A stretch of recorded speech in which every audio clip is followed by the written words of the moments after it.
I know that may seem strange because we've never met in person, perhaps, or maybe we don't know each other. But we have a very lovely connection, and I am grateful for it.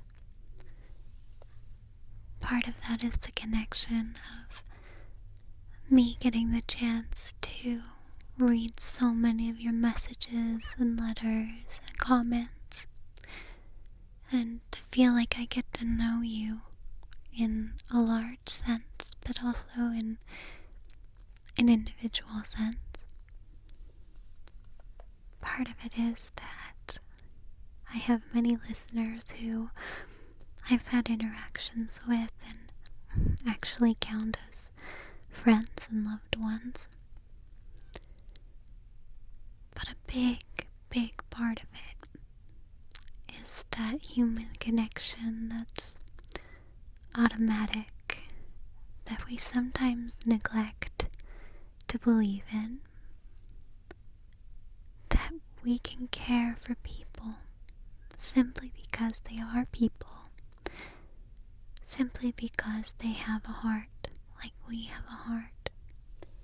They have eyes like we have eyes, and hands like we have hands, and there is something there that's real, that makes me believe that every single one of you deserves love, deserves peace, deserves comfort, and deserves affirmation. And you don't have to share that belief.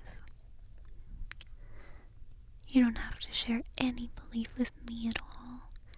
However, I hope that as you're getting ready for bed or dealing with a long day of work or finding yourself on the road, I hope that you can at least accept that you individually are worthy of love, and you're worthy of the affirmations I'm going to give to you. You may think I know nothing about you. I believe I know a few things. I know that you're probably listening, seeking some sort of comfort. Maybe you get a nice tingly feeling sometimes, or maybe you just like to have somebody speaking close to your ears as you try to relax and sort of let the day fall away.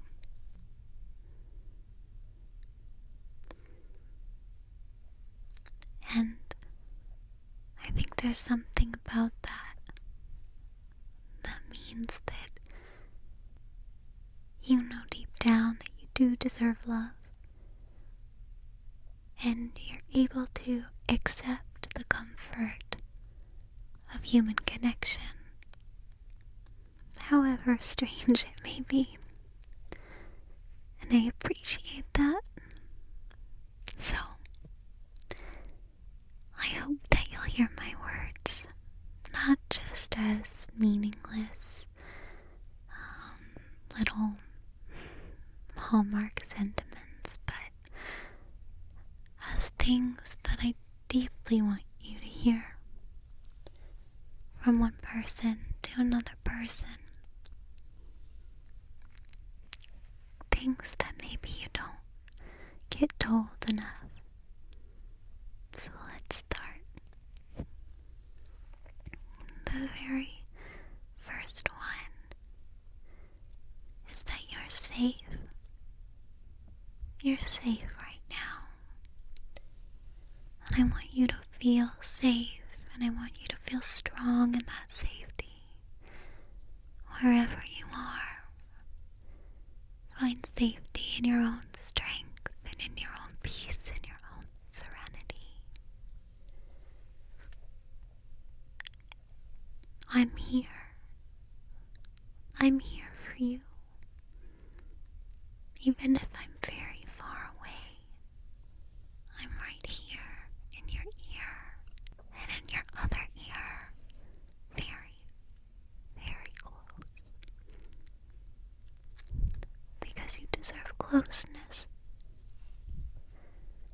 You don't have to be afraid of closeness. And if this is the most closeness that you can handle right now, that's okay, because I'm right here. And there are other people who are probably here for you too, in real, tangible, close by ways. They're here, even if you don't see them. The people who love you, you carry them in your heart, and they live there, and they're here. You're loved. You are loved.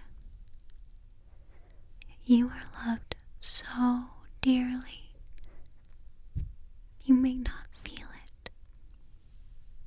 It's such a hard thing to go through a day or an hour that's particularly trying and feel like you're not loved, but you are. You're so loved. People are very good at loving, but we're not very good at expressing it. And we don't always know when someone else needs to hear it or feel it or see it. But loving is easy. Sometimes expressing that love in the right ways at the right times can be hard. But I promise loving is so easy and so natural that you have more love than you know of. Think about the people that you love. Think about how hard it can be to fully express that. Think about the last time you wanted to express love and support, and maybe it didn't come out right. Did that diminish your love? No. Maybe it made you feel a little embarrassed, but it didn't change the way you felt for someone else. There's a million reasons why we hide our love, why we obscure our love, why we sort of quiet our love. But very few of them have to do with a lowered capacity for love. And even fewer of them have to do with the fact that anyone in our life deserves that love less. See, because love is all about other people. Love is all about our connections to them. But expression of love is about us. And we are so imperfect. And we are nervous and we fumble at any age, at every age. So think about how maybe you're not always able to express your love and your friendship as well as you would like to. And know that if you are not hearing or feeling enough love, maybe it's not that you're not loved. Maybe it's simply that other people aren't perfect at expressing that love. But you are loved. So let's put all of those thoughts together. Okay, let's put those thoughts together and hold them in our mind. Hold them together in your mind, sort of like you're holding them together with your hands. Okay? You're safe. I'm here. You're loved so dear. You're safe. I'm here. You're loved so dear. You're safe. I'm here. You're loved so dear. You're safe. I'm here. You're loved so dear.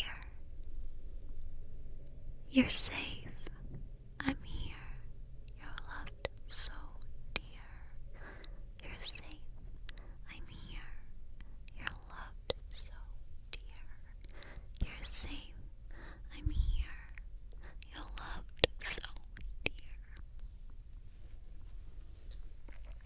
okay?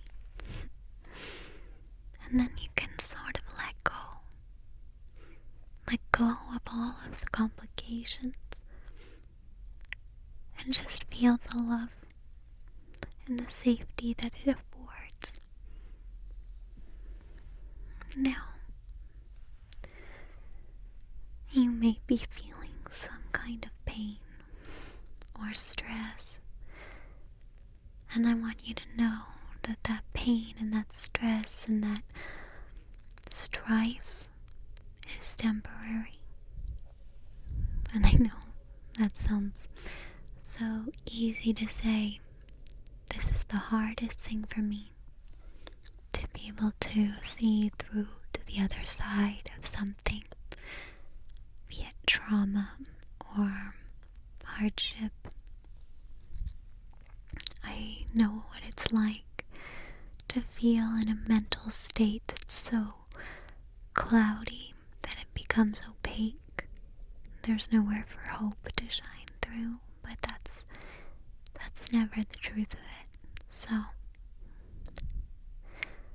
whatever you might be holding on to, and these are the things that keep us the most from restful sleep or from meditative freedom.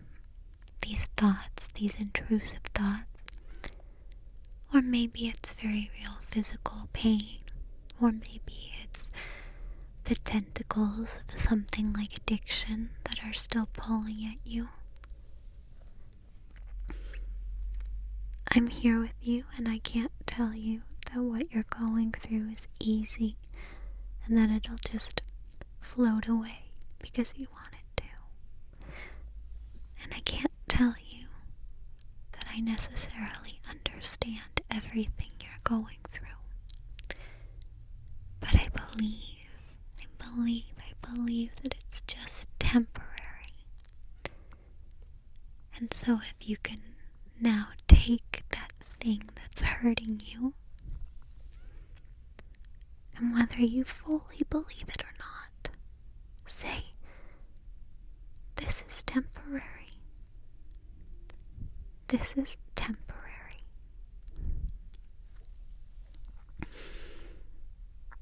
You are driving in a crazy, crazy, crazy storm of dust everywhere. And maybe you see the dust and the grit, and you can hear it sort of pulverizing your windshield. I say this because my father was just driving across the country and he got stuck in this windstorm, and I had never seen anything like it. He had a video from the storm. I had never seen anything like it except maybe in Mad Max. And I thought, that can be what it's like, especially when you're letting go.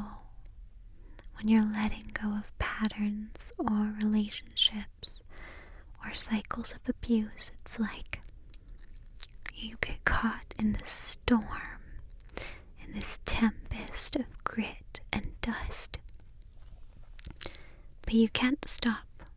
You can't stop in the middle, even though it doesn't feel very safe to be driving, because the storm itself could just crush you, or you could get lost in the storm.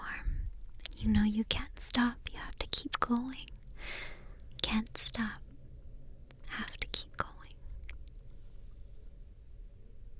And I know that it can feel scary to just keep driving. But it will pass. You can drive right through.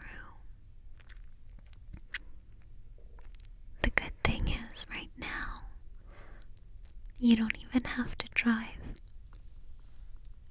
You can actually rest assured that there is a driver. And that driver can be so many things. Whatever you have faith in, that driver can be your own sense of resolve. That driver can be trust in your intellect, trust in your ability to find support. Or it can be faith in something higher.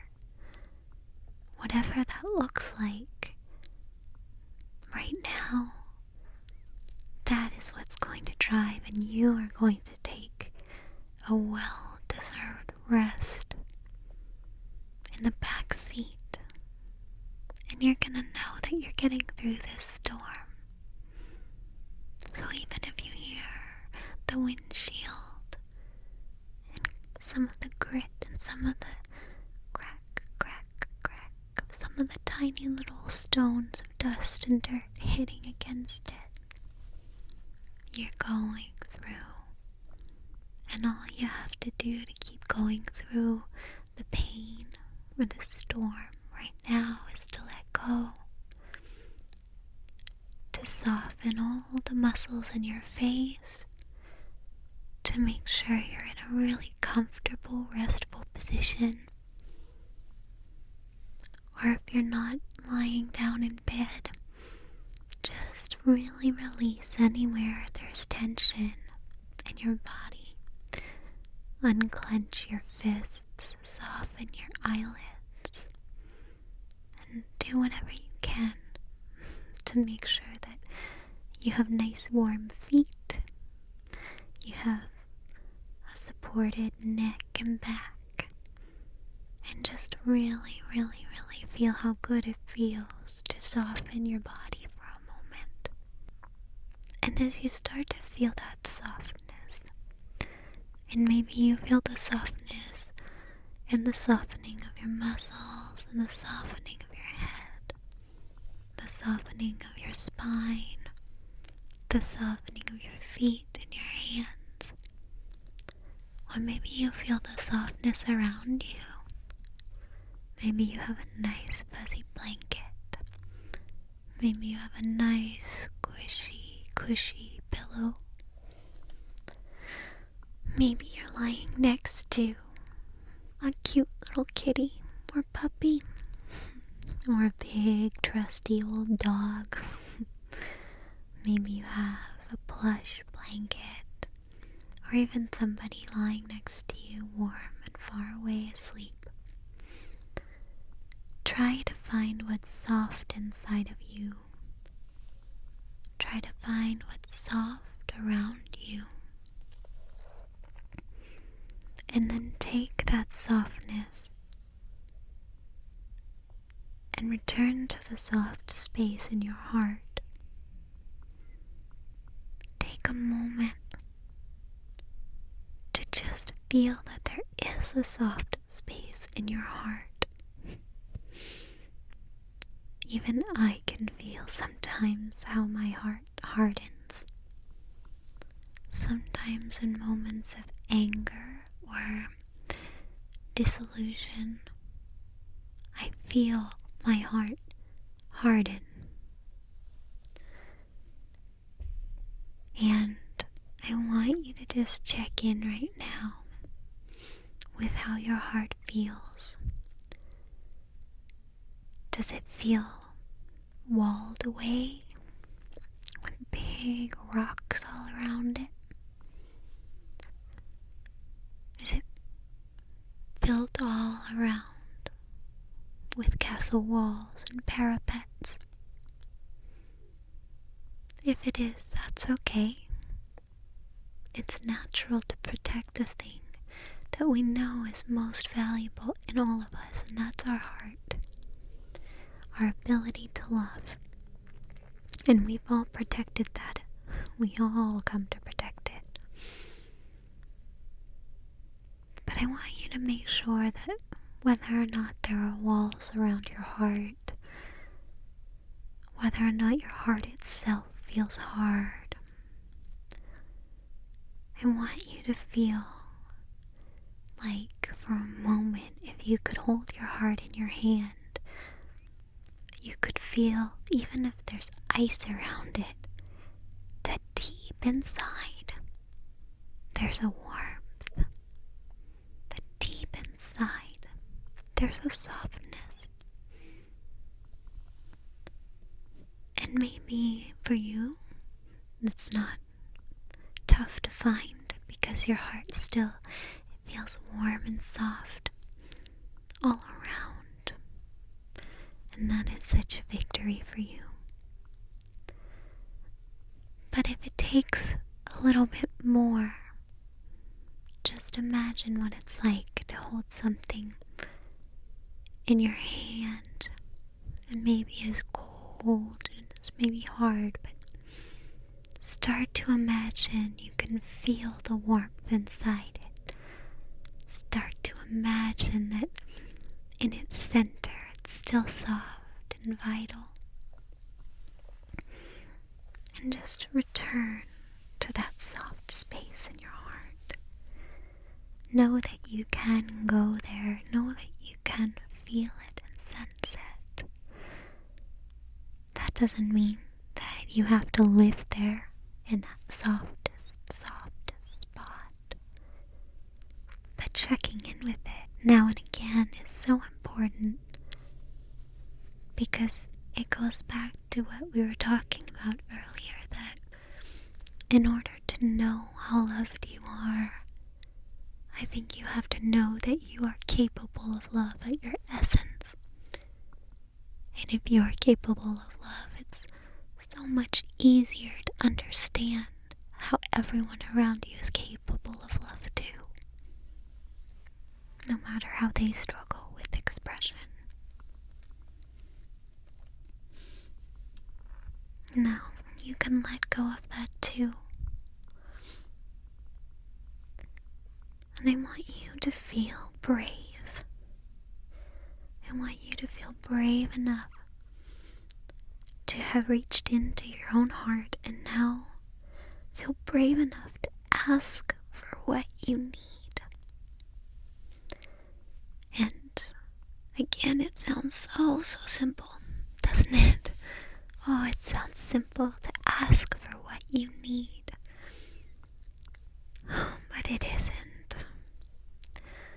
And I know that many of you are people who worry so much more about offering help to those around you than you do about asking for help. I know so many of you are leaders in your communities, or in your groups of friends, or you're artists. You're just people who prefer to give and struggle with the taking. And that's wonderful, but it can make us very judgmental of the act of taking. And it can make us feel like, well, frankly, it can remind us of people who have maybe taken too much from us. And we think maybe the taking is just not a nice behavior. But I want you to let go of those prejudices, because it's true that giving is such a wonderful thing to do. But that doesn't mean that taking is bad, because giving is so good. Not everything is an opposite, and that's a problem. We live in a world that wants us to believe that there is one way and then there's the opposite way. And we do live in a universe of duality, but that doesn't mean that because one thing is correct, another is less correct. And so is the case with giving and taking.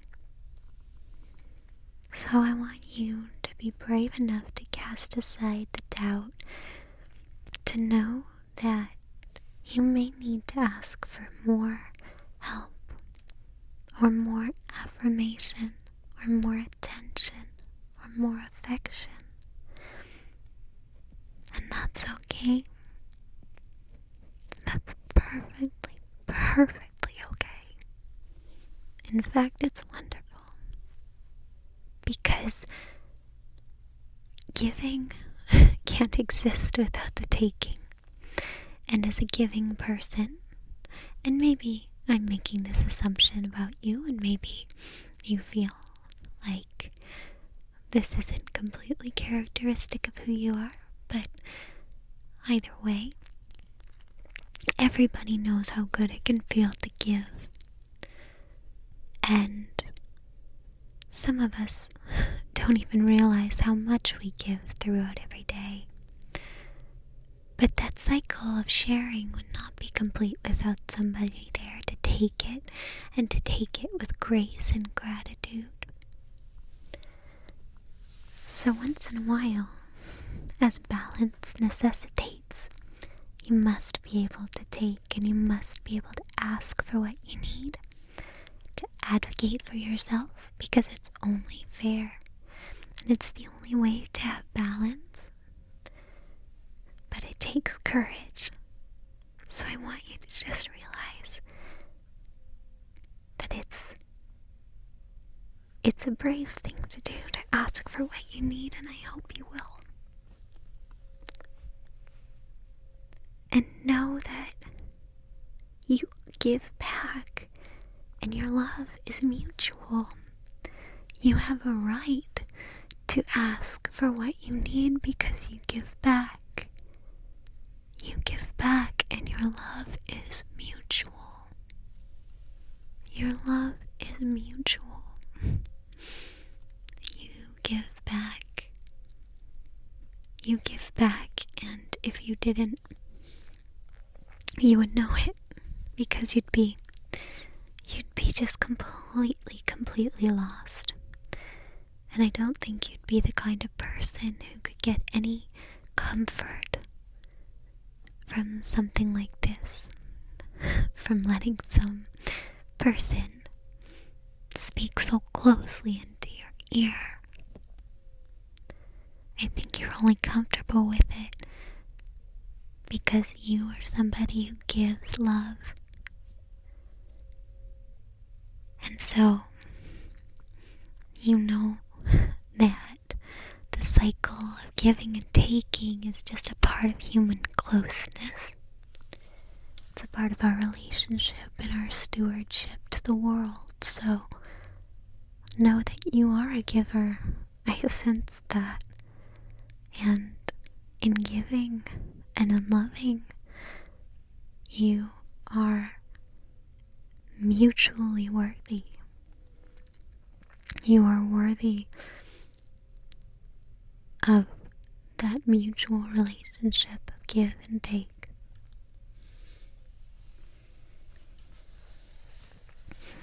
You are not your struggles.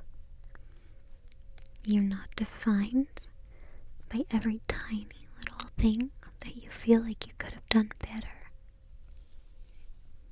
You simply are not your struggles. They're a part of you, and you can own that, but they are not you. I want you to think about your name, whether it's the name you were given or the name people call you. And I want you to think about the fact that that name started out as a name. It started out as a dream of a person. It started out as a way of referring to someone.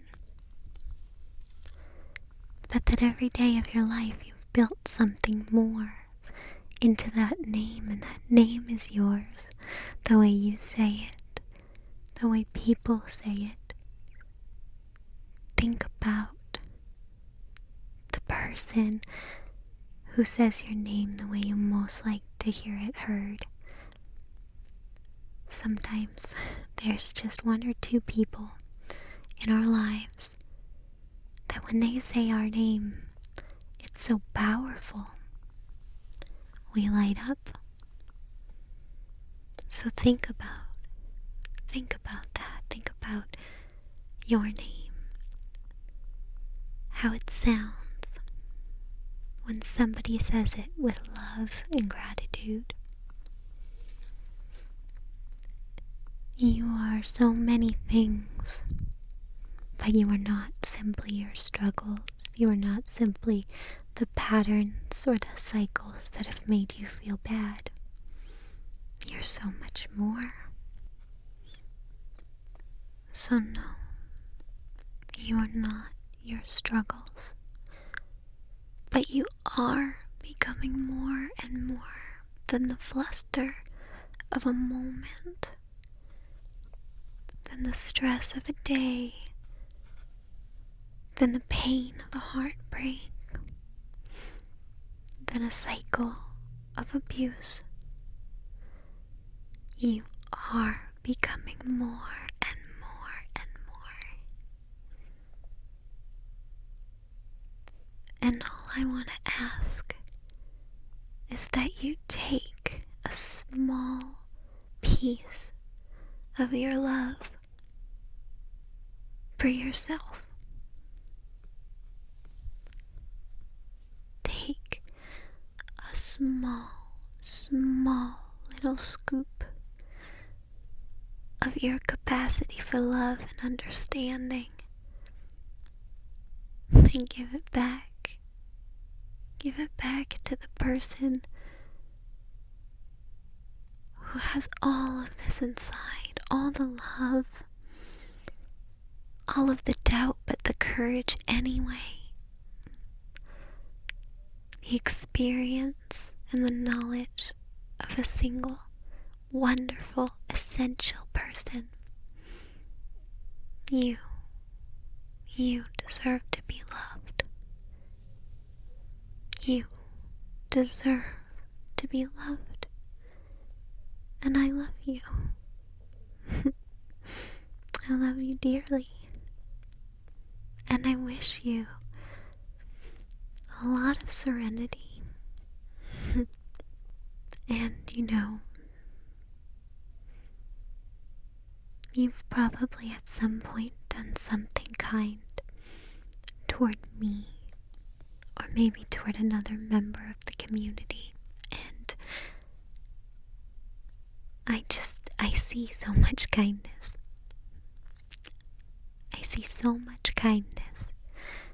And you've been a part of that. And I hope you'll continue to be a part of that. But hey, right now, more than me or anybody else, you need the kindness and the love. So give it back to yourself, please. It means so much to me that you love yourself. And I'm gonna leave you with a little bit of close brushing of your ears. And I know that that's silly, but the reason I want to do it is just because this has been all about closeness and vulnerability.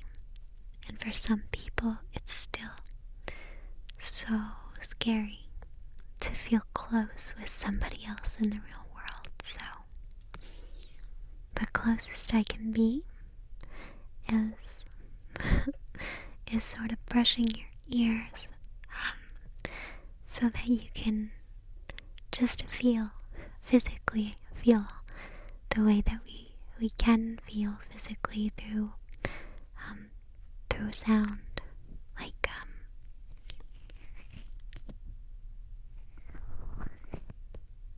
if I press up against the mic like that. I hope you can kind of feel that. Or if I'm right up in your ear and I kind of blow into it like that, then maybe you can feel my breath on your ear. Just so that you can feel that you're not alone. I know it's a little silly, but I'm gonna go ahead and just kind of push on your ears a little, okay? As you relax and start to fall asleep, or as you get ready to have just a little more relaxation before you go about your day.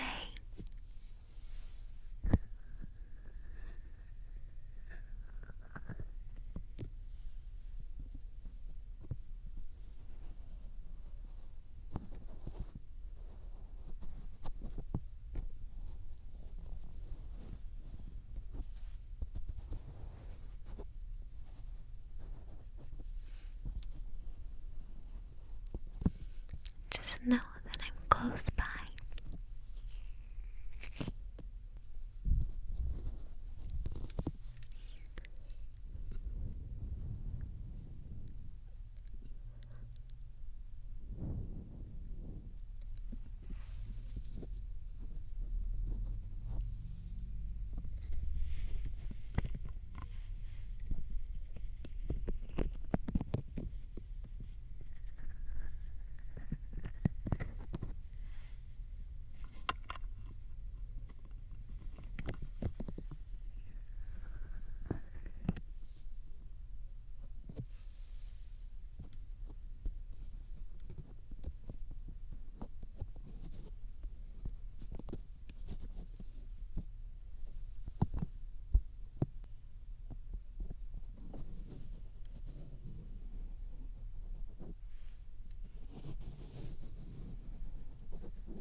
Hopefully, you can now sort of feel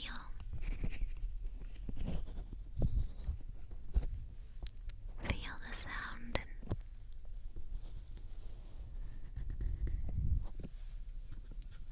and maybe not feel alone.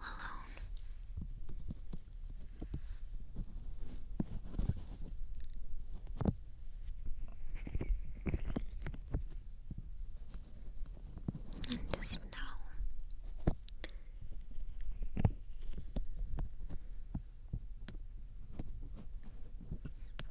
that you are so loved.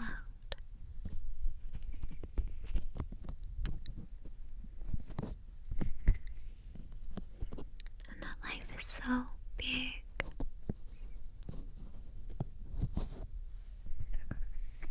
And that you deserve so much.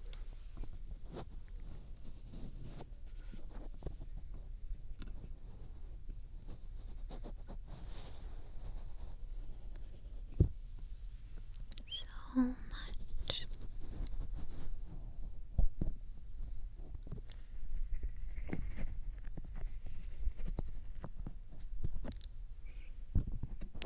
And thank you for listening, for letting me give you my thoughts.